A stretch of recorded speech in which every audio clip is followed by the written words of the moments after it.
Alhamdulillah, alhamdulillahilladzi nahmadu wa nasta'inu wa nastaghfiruh wa na'udzu billahi min syururi anfusina wa min sayyiati a'malina. May yahdihillahu fala mudhillalah wa may yudlilhu fala hadiyalah. Asyhadu an la ilaha illallah wahdah la syarikalah wa asyhadu anna sayyidana wa nabiyyana Muhammadan abduhu wa rasuluh la nabiyya ba'dah. Allahumma fassalli wa sallim wa barik ala sayyidina Muhammadin wa ala alihi wa sahbi ajma'in amma ba'du. Faya ibadallah usikum wa nafsi bitaqwallah faqad fazal muttaqun.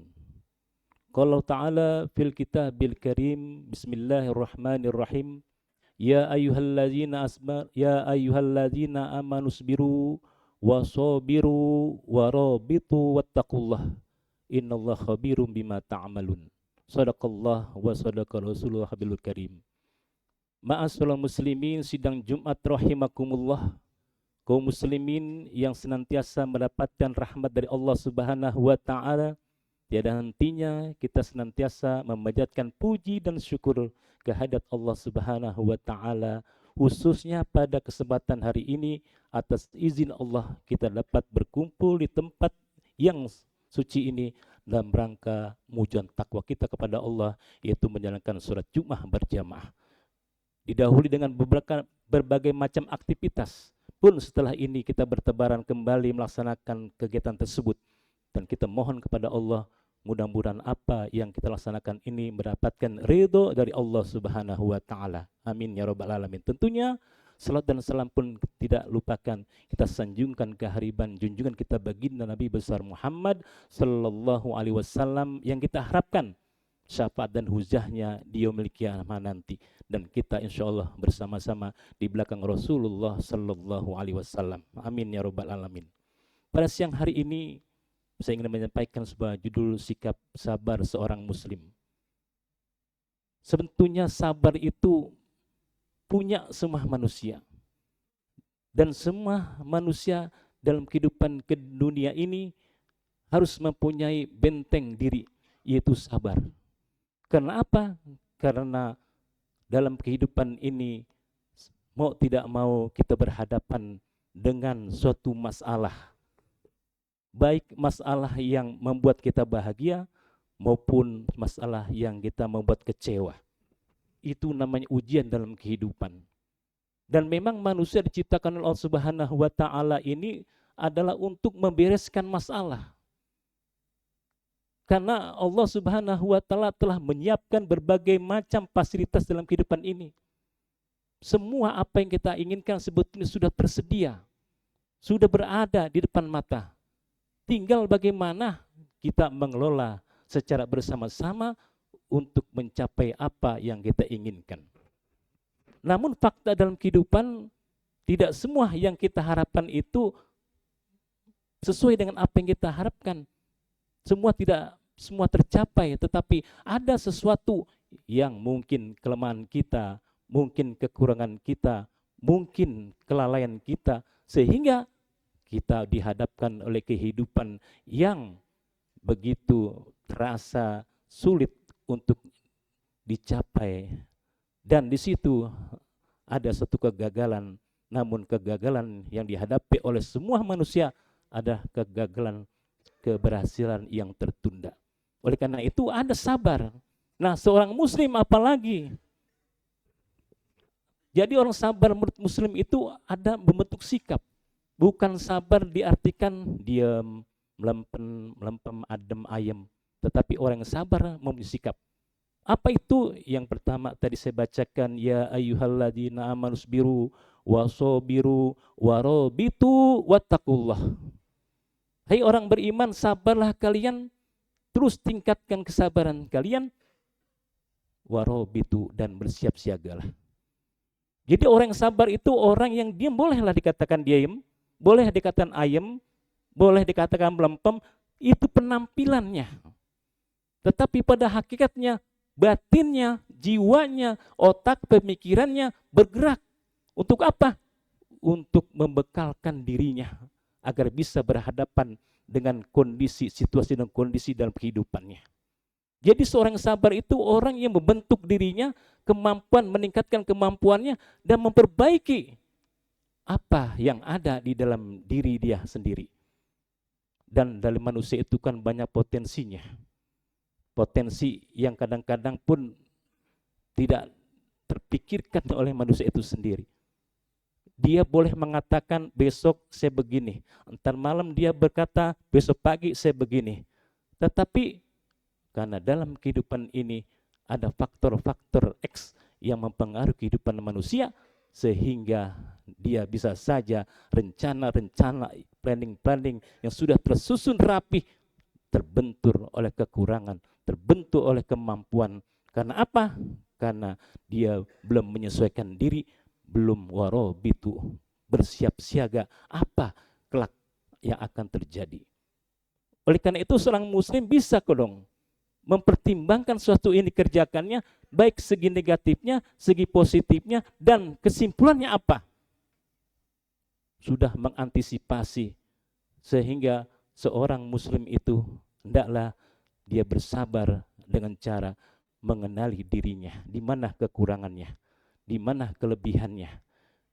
Sehingga dengan demikian dia bisa menghadapi situasi apa yang akan terjadi dengan lapang dada. Karena apa dengan lapang dada? Karena dia tahu posisinya pada saat itu ada di mana. Ma'asyiral muslimin sidang Jumat rahimakumullah. Itu sikap seorang sabar, seorang muslim adalah bersiap siaga, mencari celah, mencari kesempatan, mencari kelebihan yang ada dalam dirinya, dan mengembangkan kalau dia sudah mencapai apa yang dikehendakinya. Tidak lalai, tidak apa yang disampaikan, yang didapatinya itu sudah merasa puas, tetapi terus bergerak, terus mengasah diri, terus mencari, dan terus membimbing dirinya menjadi orang yang tangguh dalam kehidupan ini. Ma'asyiral muslimin sidang Jumat rahimakumullah. Yang kedua adalah sifat seorang muslim, wasta'inu bis-sabri was-shalah wa innaha lakabiratun illa 'alal khashiin. Jadikanlah sabarmu, sholatmu sebagai penolong. Kata Allah begitu. Setiap hari kita sholat, setiap hari kita bersabar, tetapi belum tentu kita mampu untuk menjadi orang yang bisa menerima apa yang menjadi tugasnya. Illa 'alal khashiin, kecuali orang yang khusyuk. Allah telah memberikan suatu patokan kepada kita bahwa sholatnya, sabarnya itu belum tentu menjadi penolongnya. Kecuali apa? Kecuali orang khusyuk. Illa 'alal khashiin, itu orang-orang yang khusyuk. Khusyuk dalam arti kata orang yang sabar itu menentukan segala apa yang diperbuatnya tujuannya adalah hanya kepada Allah Subhanahu wa taala. Apapun posisi kehidupannya, apapun pekerjaannya, apapun yang dijalankan setiap saat aktivitasnya, dia khusyuk, yaitu senantiasa pertama berdoa kepada Allah Subhanahu wa taala untuk mencapai apa yang dijalankan ini sesuai dengan perintah Allah, dan bersemangat karena ruh daripada semua kegiatan adalah kembali kepada Allah Subhanahu wa taala. Wa ma khalaqtul jinna wal insa illa liya'budun. Tidaklah aku ciptakan jin dan manusia kecuali untuk beribadah kepada Allah. Jangan terbayang oleh kita ibadah itu sholat saja. Jangan kita terbayang ibadah haji saja, zakat saja.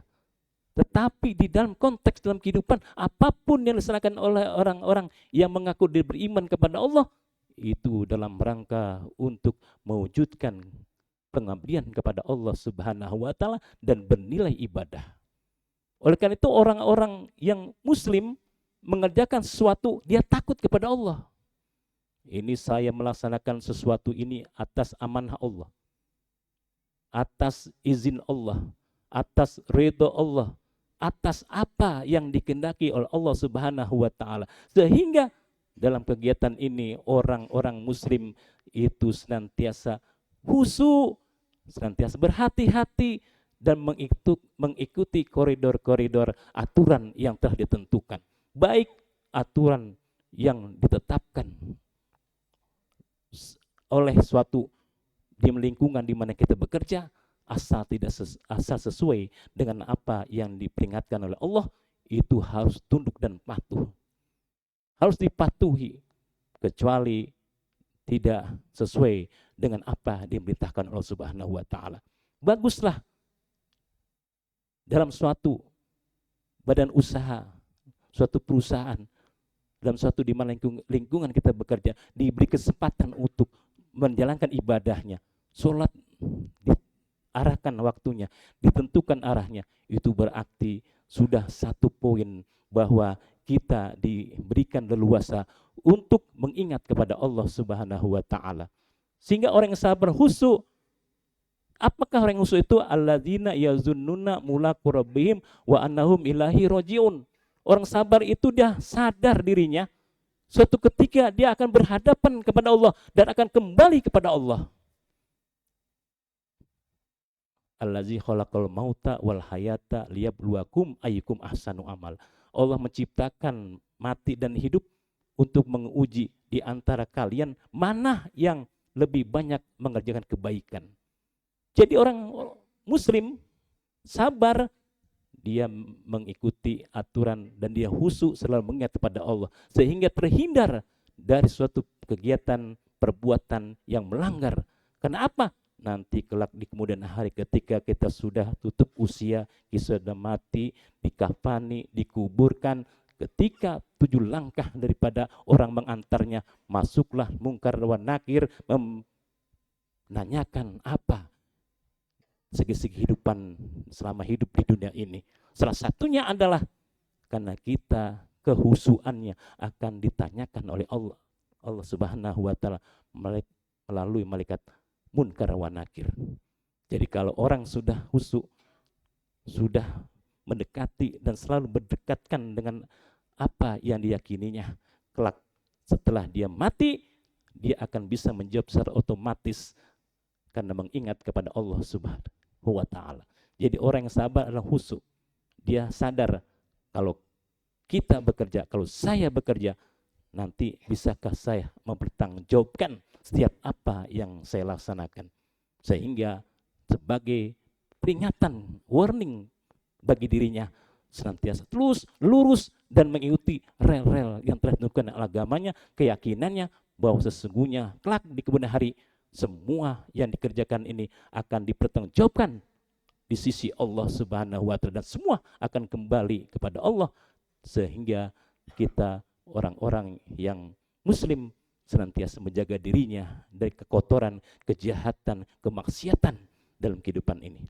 Ma'asyiral muslimin sedang Jumat rahimakumullah. Kemudian Allah berfirman, fasbir kama sabara ulul azmi minar rusuli wala tasta'jil lahum. Sabarlah kalian seperti sabarnya para nabi dan ulul azmi di antara para rasul. Ulul azmi para rasul. Ingat, kita mengingat bahwa ulul azmi itu adalah para nabi rasul yang mengerjakan suatu pekerjaannya sampai tuntas, sampai selesai, sampai di mana Allah menentukan dia tidak lagi bisa berdakwah, tidak bisa menjalankan perintah dari Allah Subhanahu wa taala. Ibrahim dibakar. Nabi Nuh dikejar-kejar, dianggap orang gila, dia menciptakan perahu di bukit. Nabi Isa dikejar-kejar, diangkat oleh Allah Subhanahu wa taala. Kepada Nabi Muhammad SAW pun demikian. Dia menjalankan dakwahnya dengan berbagai macam ATHG, ancaman, tantangan, hambatan, dan gangguan. Rasulullah tetap menjalankan misinya untuk menjadikan orang-orang manusia yang jahiliyah pada saat itu menjadi orang cerdas, terbuka, dan mengakui siapa sebetulnya yang patut disembah dan patut dijalankan perintahnya. Sehingga pada saat ini kita termasuk orang-orang yang mengikuti Rasulullah, termasuk perjuangan Rasul Nabi Muhammad SAW yang tidak pernah berhenti apapun rintangannya dihadapi dengan resiko yang besar. Kenapa? Karena wala tasta'jil lahum. Beliau Pak Al-Utsaimin tidak terburu-buru, tidak memberikan vonis kepada orang lain. Sudahlah, susah diajaknya, hancurkan saja. Itu nabi-nabi dulu. Nabi Lut, banyak orang-orang para LGBT pada saat itu dihancurkan, digulung, sehingga tidak satu pun manusia yang hidup pada saat itu. Karena apa? Karena enggak sabar menghadapi umat yang selalu melakukan suatu perbuatan yang dilarang oleh Allah Subhanahu wa taala, sehingga habis akal pikirannya. Akhirnya Allah memberikan azab, diterima oleh Nabi. Begitulah cerita-cerita para nabi dahulu yang menghancurkan atas kehendak Allah, pengikut-pengikutnya tidak mau tunduk dan patuh. Tapi para ulul azmi, beliau senantiasa mengarahkan kepada orang-orang yang belum mengerti. Kata Rasulullah, dia nggak mau ngikut karena dia belum tahu. Untuk mengetahui, mati dulu. Nggak mungkin mati dibangkitkan. Oleh karena itu biarkan, maafkan. Sehingga terus berkembang sampai Taif pun yang dulunya Rasulullah dikejar-kejar, disambitin, sekarang di situ udah menjadi orang-orang yang taat kepada Allah Subhanahu wa taala. Karena apa? Wala tasta'jil lahum. Begitupun dalam kehidupan ini, orang yang muslim jangan terburu-buru untuk menghasilkan, untuk mendapat sesuatu. Karena apa? Orang yang terburu-buru beri kesempatan meleset, melenceng dari apa yang diyakininya. Hukum dilanggar, menekan kepada orang lain. Sehingga apa? Orang yang seharusnya berada di atas karena dengan cara yang tidak benar, dia naik tapi tidak mampu. Karena apa? Karena dia sanggup untuk melicinkan jalannya, sehingga terjadilah kekacauan dalam peraturan, kacauan dalam hukum, kacauan dalam pada tata tertib yang berlaku. Karena apa? Karena ada sikap terburu-buru untuk mencapai apa yang diinginkannya. Boleh terburu-buru, tapi ikuti prosedur yang berlaku dalam hal ini adalah dalam kehidupan dimanapun kita hidup pasti ada peraturan. Disitulah peraturan yang harus ikuti, tunduk, patuh, sehingga menjadi orang yang sabar yang mendapat ridho dari Allah Subhanahu wa taala. Ma'asyiral muslimin sidang Jumat rahimakumullah. Selanjutnya kata watawasau bil haq watawasau bis sabr. Dan nasihatlah kalian kepada kesabaran dan kebenaran. Sesungguhnya sabar itu adalah milik kita bersama. Orang-orang makanya di dalam Islam diajarkan bagaimana kita bersedekah, berzakat, infak.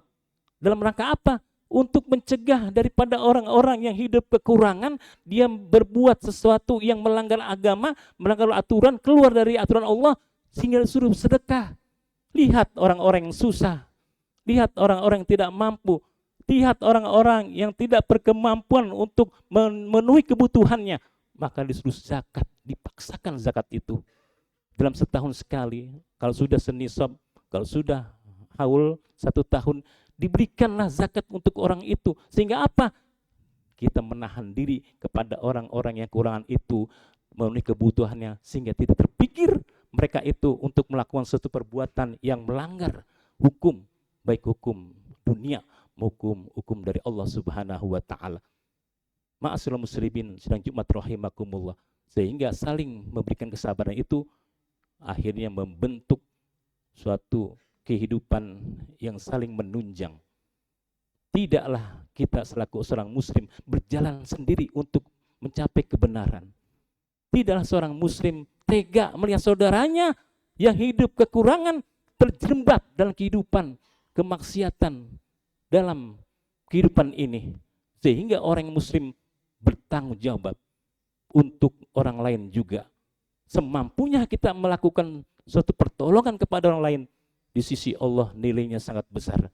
Kita telah menyelamatkan satu orang, nanti suatu ketika kita ada di dalam akhirat kelak, kita akan diberikan pertolongan Allah di mana tidak ada orang lain yang mampu menolongnya kecuali Allah Subhanahu wa taala. Oleh karena itulah watawassaw bil haq watawassaw bis sabr itu senantiasa diarahkan kepada kita, untuk diri kita, untuk keluarga kita, untuk masyarakat, bangsa dan negara kita, sehingga kita dalam hal ini mencapai orang-orang yang senantiasa diridhoi Allah Subhanahu wa taala. Kita mencari kehidupan ini bukan hanya untuk memenuhi kebutuhan kita, untuk memenuhi keluarga kita, tetapi lingkungan di dalam kehidupan ini sampai kehidupan berbangsa dan negara sesuai dengan kapasitasnya. Seorang presiden harus mengikuti rakyatnya, seorang menteri harus tunduk patuh kepada presiden dan mencari solusi untuk orang rakyat yang begitu banyak, yang kelak dampak daripada kepemimpinannya itu akan dipertanggungjawabkan di sisi Allah Subhanahu wa taala.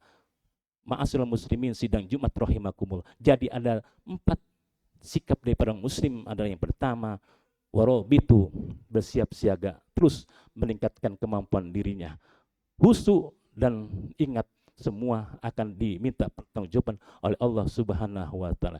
Jangan terburu-buru ikuti alur jalan yang telah disepakati sehingga tidak ada satu orang lain menzolimi orang lainnya. Dan keempat adalah saling memberikan nasihat untuk kesabaran, untuk kebenaran, untuk mencapai nanti kelak di kemudian hari kita akan diberikan pertolongan oleh Allah Subhanahu wa taala, di mana pada saat itu tidak ada pertolongan lain kecuali Allah yang menolongnya. Demikian mohon singkat. Terima kasih.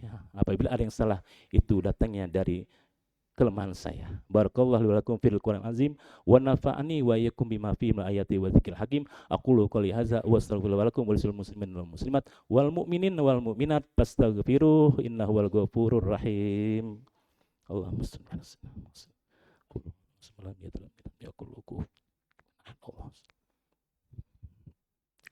Alhamdulillah. Alhamdulillah rabbil alamin wal aqibatu lil muttaqin wala udwana illa 'alal zalimin. Asyhadu an la ilaha illallah rabbul alamin wa asyhadu anna sayyidina Muhammadan abdur rasuluh wal mab'usu rahmatan lil alamin. Allahumma fashalli wa sallim wa barik ala sayyidina Muhammad wa ala alihi wa sahbi ajma'in. Faya ayuhan nas ittaqullaha haqqa tuqatih wa la tamutunna illa wa antum muslimun wa a'lamu annallaha ma'akum amiman bada bin nafsi wa sanna bi malaikati bi qudsi wa lam yazal qailan alima innallaha wa malaikatahu yusalluna 'alan nabi ya ayyuhallazina amanu sallu 'alaihi wa sallimu taslima. Wardallahumma ulafur rasidin Abi Bakrin wa Umara wa Utsman wa Ali wa baqiyatus sahabati ajma'in wa tabi'it tabi'in wa man tabi'ahum bi ihsanin ila yaumiddin wa alaina ma'ahum birahmatika ya arhamar rahimin. Allahumma ighfir muslimin wal muslimat wal mu'minin wal mu'minat al ahya'i minhum wal amwat innaka sami'un qaribum mujibud da'awat ya qadil hajat. Allahumma ighfir lana dzunubana wa kaffir anna sayyi'atina wa tawaffana mal abrar ya aziz ya ghaffar ya rabbal alamin. Rabbana hab lana min azwajina wa dzurriyyatina qurrata a'yun waj'alna lil muttaqina imama. Rabbana hab lana minas salihin rabbi habil muslimin. Rabbana taqabbal minna innaka antas samiul alim wa tub alaina innaka antat tawwabur rahim. Rabbana zalamna anfusana wa lam taghfir lana wa tarhamna lanakunanna minal khasirin. Rabbana atina fid dunya hasanah wa fil akhirati hasanah wa qina azabannar. Ibadallah. Innallaha ya'muru bil 'adli wal ihsani wa idzal qurba wa yanha 'anil fahsya'i wal munkar wa ya'izukum la'allakum tadhakkarun wa dzikrullahi akbar wa aqimis shalah.